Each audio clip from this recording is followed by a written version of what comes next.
people with a picture of a sound out of Macon, Georgia. Let's welcome, please, the Allman Brothers.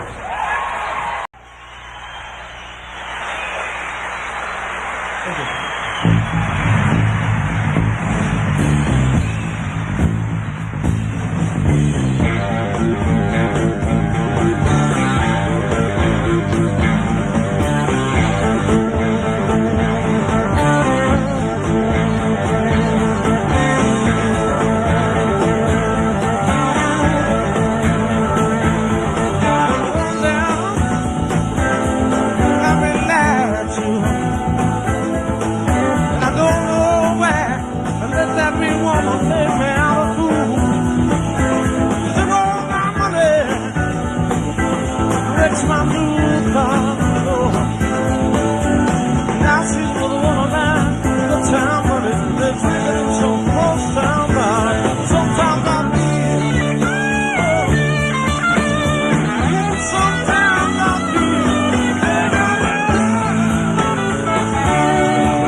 Well, hello, everybody. I'm Michael Buffalo Smith, known as the ambassador of Southern Rock, have been for many years, after being saddled with that title by my dear friend and Southern Rock hero, the late Charlie Daniels. Thank you for watching the video channel and listening. And please do me a favor and click on the subscribe button, that red button. It'll help us and you because then you'll be among the first to be notified anytime that we have new content or contest, well, yeah, or make a major announcement. It's just that easy. Subscribe. And thank you for your support. Well, this weekend marks exactly 50 years since the Allman Brothers Band recorded the now legendary New York shows that would become the At Fillmore East album. Now, anybody who knows me can tell you that At Fillmore East is my favorite album ever by anyone, and has been since I was a freshman in high school back in 1972. In celebration of this milestone, I wanted to read a chapter from my 2019 book called The Road Goes On Forever, 50 Years of Allman Brothers Band Music. The book came out on Mercer University Press out of Macon, Georgia, which is quite fitting, right? This is chapter 10, At Fillmore East, The Brothers Strike Gold. When the time came to record a third album, Phil Walden and Frank Fenter agreed that it should be a live record. After all, it was the band's live shows that were becoming the stuff of legend. The concerts in Piedmont Park and the marathon shows at places like Fillmore East in New York were always much more than just concerts. They were happenings, major events. If the energy and passion presented during those concerts could somehow be harnessed and captured on tape, Capricorn would have a major hit on their hands. The now legendary concert promoter Bill Graham ran both the Fillmore West in San Francisco and the Fillmore East located at 2nd Avenue in New York's East Village. The Allman Brothers Band's first appearance at the Fillmore East came in December of '69 when they opened a 3-night run for Blood, Sweat, and Tears. Those shows only added to New York's love affair with the band, which would continue over the next 50 years. Graham then hired the band to appear at Fillmore West in January of 1970, opening for B.B. King and Buddy Guy. And in February, they were back at the Fillmore East on the other coast, supporting the Grateful Dead. The Allman Brothers were creating a buzz on both coasts, big time. Remember, this was pre-internet days, so everything was word of mouth. But we still found out about them, didn't we? At Fillmore East was recorded over 3 nights, March 11th, 12th, and 13th, 1971.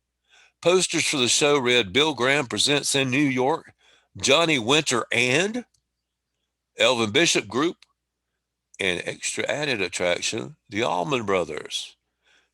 Johnny Winter was billed as the headliner, but by the third night, the Allman Brothers were closing the show. The band was paid the relatively meager sum of $1,250 for each show.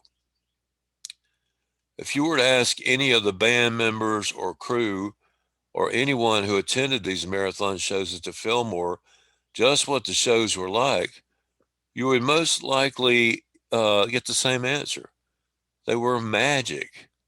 To many, they were the high point of the band's career and would remain the high point for the rest of the group's tenure.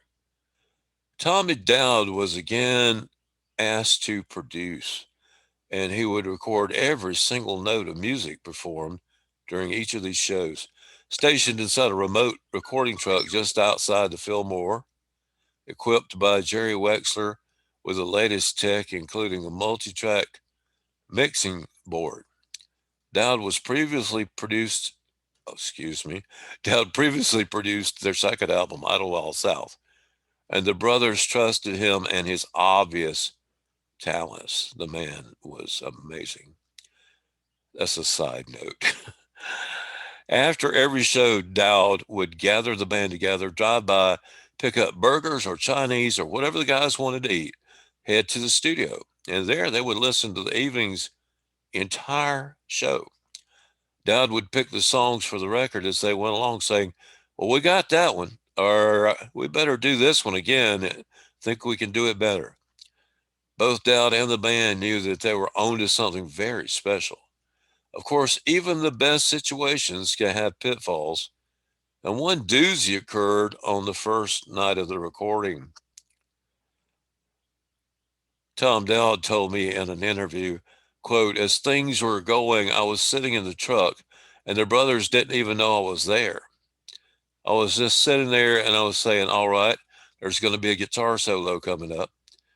We're going onto multi-track tape, and I'm just alerting the engineer as to what to be looking for. About 4 or 5 numbers into the show, the sacket comes up to me and taps me on the shoulder and says, 'Hey, you didn't tell me where to put the horns.' I said, 'What horns?' I'm thinking that he's being a smartass or trying to be funny or something. But no, there are 2 horns and a harp coming onto the stage. I'm thinking, where am I going to put them? Stick one of them on the vocal track or something? I don't really give a damn." Then when I heard what the horns were playing, I beelined it out of the truck and went backstage. And as Duane came off stage, I said, "You son of a bitch. If you ever do that to me again, you're gone. And if the horns walk back on that stage one more time, I'm pulling the recording." Tom got a little upset. Duane just looked at me because I had never spoken to him like that. Duane and I were hand holders. I never accosted him like that. Without hesitation, Duane simply turned on his heel and said, "The horns are fired."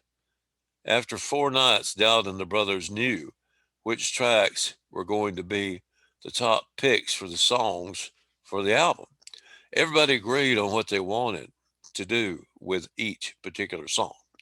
In listening to the various takes, Dickie Bitts wanted to take a solo from one version of In Memory of Elizabeth Reed and a different take for the rest of the song. Dowd worked his magic and cut and spliced Dickie's solo from one take into the other. They were so close in tempo that it was virtually impossible to tell there had ever been a splice. This was not easy in the pre-computer and pre-Pro Tools days, when editing meant taking a razor blade and cutting section of magnetic tape and then splicing it all back together. Sort of a Frankenstein kind of thing, right? Another side note about that. Please forgive me. Dowd used Hot Lanta on the album, but he couldn't use the best version because he couldn't get rid of the bleed over from the blankety blank horns. Also, because the music was going on to 12-inch vinyl discs, they only had 17 to 19 minutes of space to utilize on each side, making the options severely limited. And going through the various takes of Whipping Post, there was one show where some guy in the audience yelled out, "Whipping Post!" The band cracked up when they heard it during the playbacks. As a prank during the final mix of the album, Dowd would leave the guy in yelling in the mix.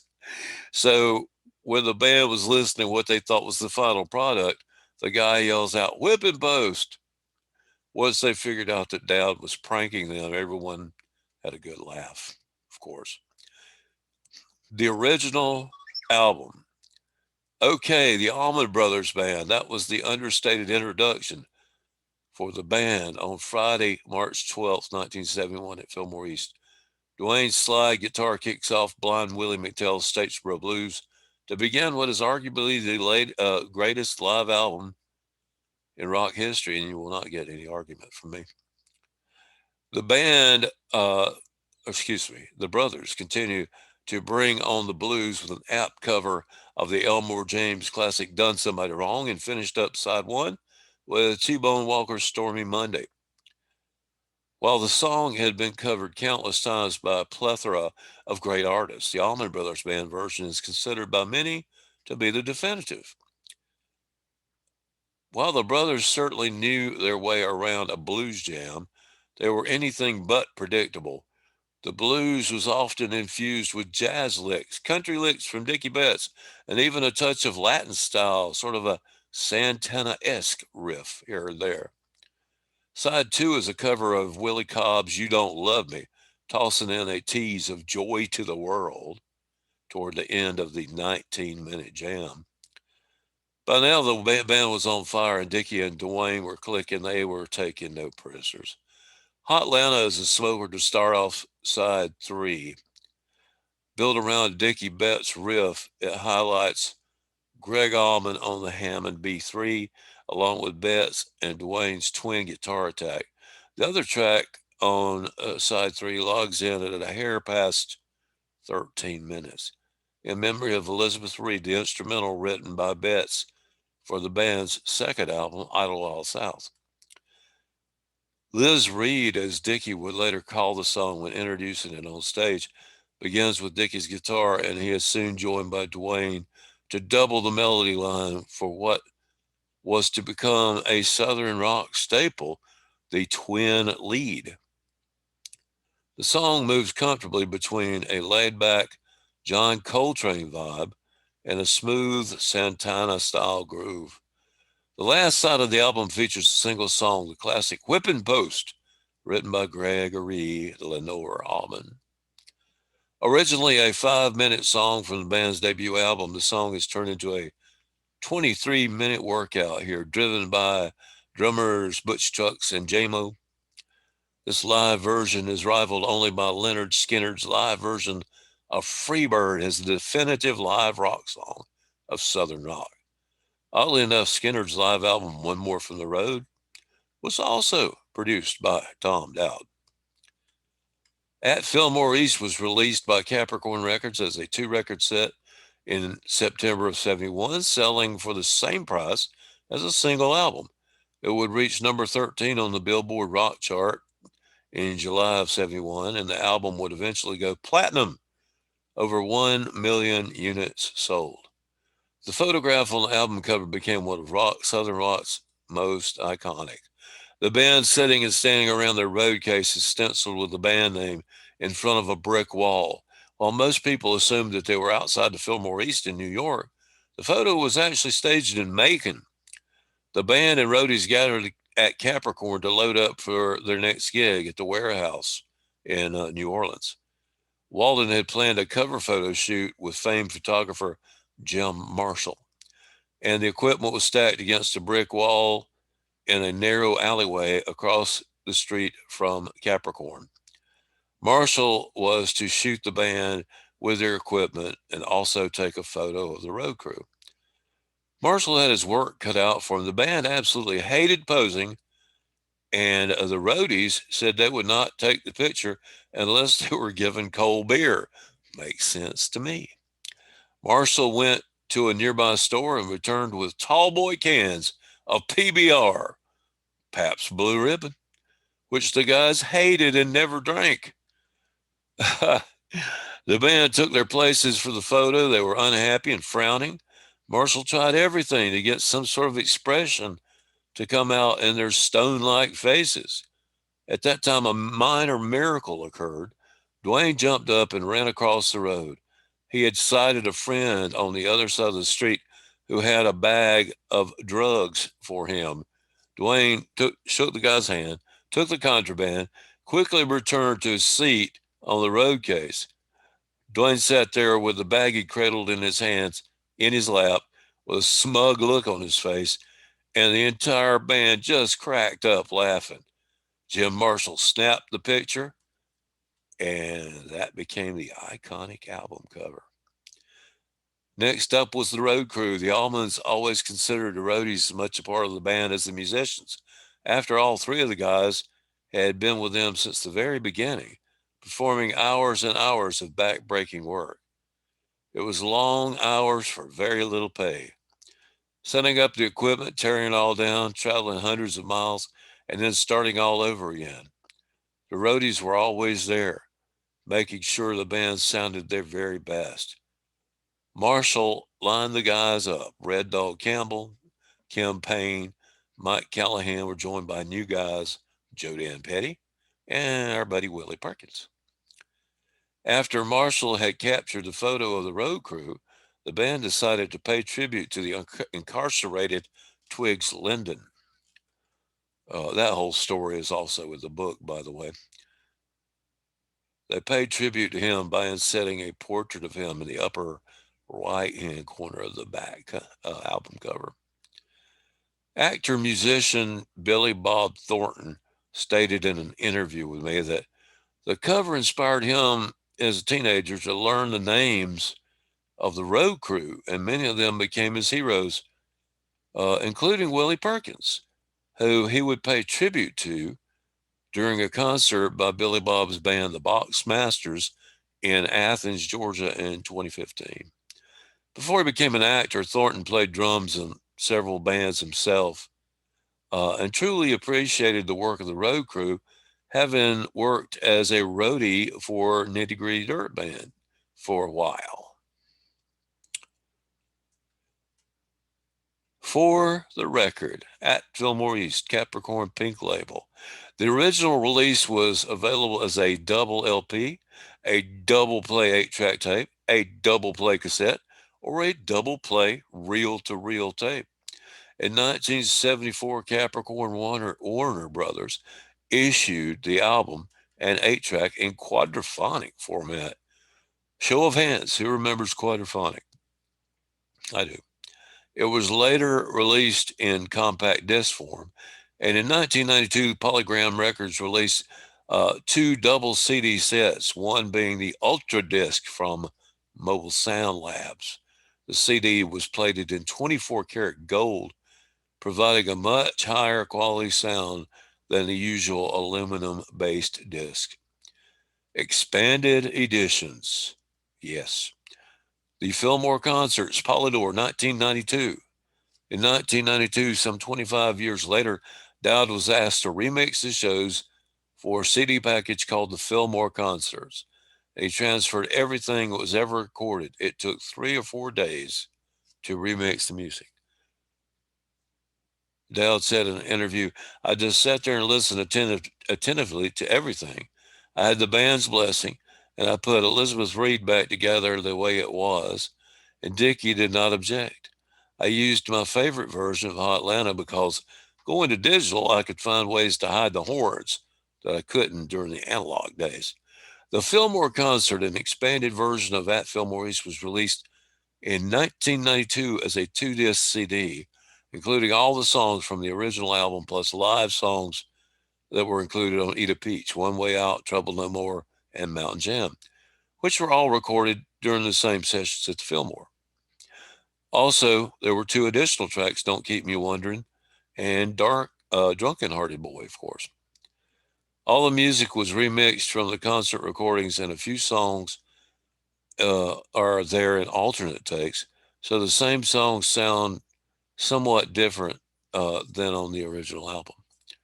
At Fillmore East Deluxe Edition, Mercury Records, 2003, The deluxe edition was released as a 2 CD set September 23rd, 2003. It contained the same songs as the Fillmore concerts in a slightly different order, along with one additional track, Midnight Rider. The deluxe edition is based on the master recordings for At Fillmore East and Eat a Peach, so it sounds more similar to those albums than Fillmore concerts does. The 1971 Fillmore East recordings on Island Records 2014. In 2014, 43 years later, the Allman Brothers Band released every note from those 4 nights of shows, plus their June 27th concert, previously available only as a bonus disc on the Eat a Peach Deluxe edition and a 6 CD set called the 1971 Fillmore East Recordings. This project contains some serious history in a box, yes. From the recordings themselves to the extensive liner notes is a living rock and roll history lesson. As previously stated, producer Tom Dowd was quite outspoken about his disdain for the horn section originally used on the album. Now listeners got to hear the music with the horn section and without and decide if they agreed with Tom's original decision to ditch the horns. Often bootlegged, at least in part, the box set came as exciting news to Allman Brothers collectors who have longed for a complete set of recordings from this historic event. There's no denying the historical impact of what was played during the Fillmore shows. Also amazing is the fact that the band had only been together for 2 short years at the time of the recording. It's also notable that the band was performing basically the same set list over 5 nights, and yet their heightened creativity makes for some subtle and some not so subtle shifts in the music landscape of the shows. There's so much passion, creativity, and musical genius at work here that it's sometimes hard to remember that these were 6 young boys, most in their early 20s, from Macon, Georgia. Those were the high points of that part of the band, said Butch Trucks in an interview with the author in 2009. We were really gelling as a group, and Tom Dowd was able to capture it all. The 1971 Fillmore East recordings has a lot to offer even the most devoted disciples of the Allman Brothers. No matter how many bootlegs and versions of the songs from Fillmore one has, this collection adds magical moments never before heard by many other than Tom Dowd and the band. The various unreleased songs from March 12th concert are gems, and the inclusion of the brothers set from the closing of Fillmore East is the cherry on top. Bill Graham emotionally introduced the band for the last time at his venue, and they proceeded to play their most intense and spiritual performance to date, maybe ever. Gregg Allman once said that yes, the Allman Brothers like to jam, but they are not a jam band. They're not a band that stands on stage noodling around on the guitar neck. He said that with the Allmans, it always begins and ends with a song. So yeah, they would take it out there into outer space, uh, playing different versions nearly every time, but the songs would always come back to the basis to the original song. There's a big difference there. The jam might head into jazz territory with some influence from Miles Davis or John Coltrane. At times, they even allow their Grateful Dead influence to shine through. The book inside the box features great period photos of the band on stage, many never before seen, and the liner notes contain information that may be new to some fans.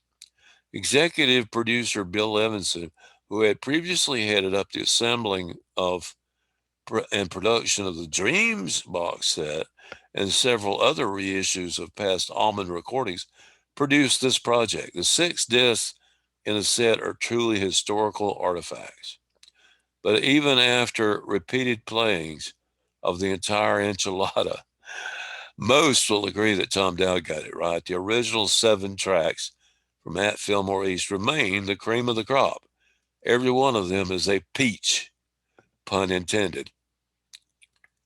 These are songs that wore out a million stereo turntables and needles, as well as cassette players, 8-track tape players, and reel-to-reel players for some of you.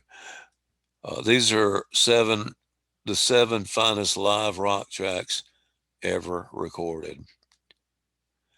So once again, the preceding is a chapter from my book called The Road Goes On Forever, 50 Years of Allman Brothers Band Music on Mercer University Press. The foreword was written by my buddy, former Allman brother, and current touring member of the Rolling Stones, Chuck Leavell, and a great ecologist and forestry man as well.